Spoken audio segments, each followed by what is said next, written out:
Hi and welcome to Fishing with Josef here on the Dietrich Gamecast. I'm Joseph and I'm going to be evaluating Fishing Planet in terms of its realism based on 10 categories.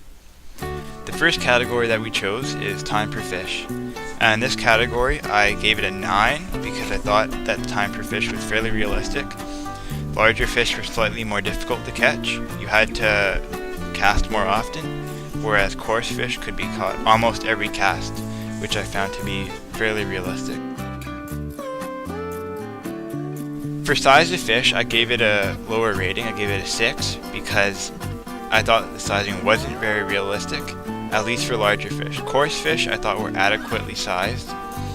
However, when you had fish like pike and bass, I thought that they should have been larger, especially in terms of poundage, because I caught a pike and it took me about 5 minutes to reel in. And then I found out that it was only like 0.7 pounds. And I caught shiners that were almost the same size and they took like 2-3 seconds to reel in. So yeah, I gave size of fish a 6. Next is gear options, and I gave it a 7. The gear was realistic, however, if you didn't bring some of the gear with you to the location, then you'd have to fly home and switch your gear, which is really frustrating because you should be able to bring all your gear with you. And also, you can't really mix and match different rod and reel combos with different types of tackle, which I found was kind of frustrating, because even if they're not optimal combinations, I think you should still be able to do them. And the next category here is graphics. And not much to say here. The graphics were exceptional, so I just gave it a 10 because the game looked very lifelike in general. Fish authenticity, I gave this a pretty high ranking. I rated it 9, mainly because the fish appeared very realistic, and yeah, that's about as much as there is to say on that. Sound, hard to evaluate, but I thought it was pretty realistic. There wasn't much to go on, but it was pretty realistic, so I gave it a 9. Physics, in this category, I gave it an 8.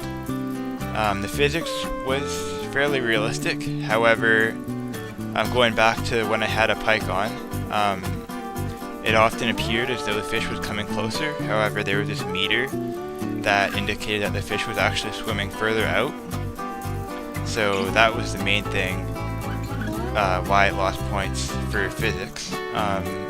And also, it took less than 5 minutes, or it took about 5 minutes to reel in a fish that was less than a pound. And then fish variety, I gave an 8, because there's a wide variety of fish at this location.